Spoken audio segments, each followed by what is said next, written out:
We approach that time of year when tradition and superstition come back around, asking us questions of our very matter-of-fact world. Maybe just for a moment, taking us from our day-to-day lives and reconnecting us with tales of old and those we share them with. After all, you can't beat a good Christmas ghost story. And today I wanted to share with you one I came across while exploring the little-known ruins of St John's Church in rural Northamptonshire.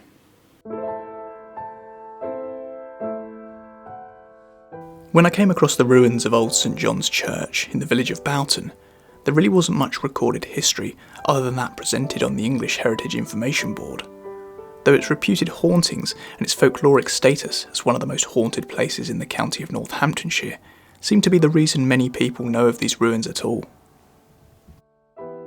From what we do know, these ruins date back to the 14th century, though there are mentions of a church on this site dating back as far as 1201, with potentially Norman or earlier origins. Built upon the sacred spring of St John the Baptist, which we can still find today flowing behind what was once the chancel. The church was abandoned in the early 16th century, strangely rumoured to be the result of large numbers of rabbits tunnelling under the graveyard, exposing human remains and ultimately making the site unstable. The tower and spire collapsed in the late 18th century, condemning the church to ruin, leaving us with little more than the few walls that remain and the intrigue of the supernatural warnings. While there are many hauntings reported here, from phantom highwaymen to ghostly children running between the headstones, this haunting seems to be the most well established, and in my opinion, its eeriest. Our story begins at the altar of a vibrant St John's, a time long before its spire had collapsed and its stone had crumbled.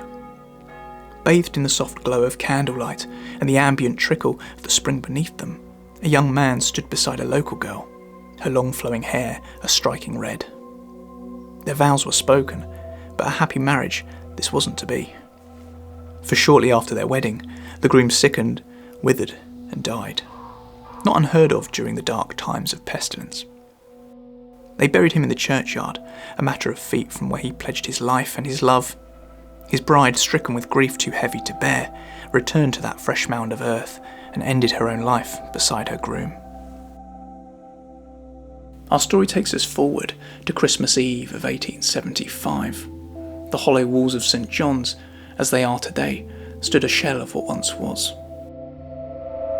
A young farmer, William Parker, was making his unsteady way home from a nearby pub in Moulton. As he approached the moonlit ruins of St John's, something drew his attention. Perched on the low wall encircling the graveyard sat a beautiful young woman with long red hair and a red woolen cape. She beckoned softly to William, to which he obliged. They sat together and spoke, his breath visible in the cold winter air, and before they parted, she asked him to meet her again in exactly 1 month at that very place, to which William eagerly agreed. Though as she turned away towards the old church gates, William noticed something peculiar. Her feet made no sound upon the stone path as she disappeared from view. When he finally reached home, William told his family of his unlikely meeting with a beautiful young lady with long red hair, failing to conceal his excited grin, though his family's reaction extinguished his glee in an instant. For they were familiar with the legend, and knew that a chance meeting with the bride of St John's on Christmas Eve has cost men their lives. A date in death a month on from their encounter.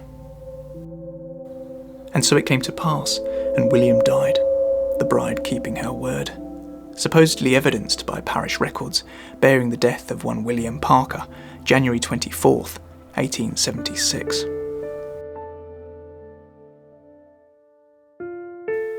A chilling ghost story, courtesy of the old ruins of St John's there for Christmas. It's local legends like this that I find fascinating, passed down by word of mouth, even generations on, and a great opportunity to explore a beautiful relic of our past. Unlike many of the ruined churches we've visited, this is still a consecrated burial ground, and though many of the headstones have sadly been enveloped by the overgrowth or deteriorated beyond the point of recognition, I noticed memorial stones dated recently, and even a Second World War Territorial Army headstone, telling us that these ruins, unlike so many, haven't been forgotten by the community it would have served for centuries and still holds a special place for people today. Even driving past, you might not notice it hidden away on the hillside, only known to those who know it's there. And now, thanks to its stories, we do too.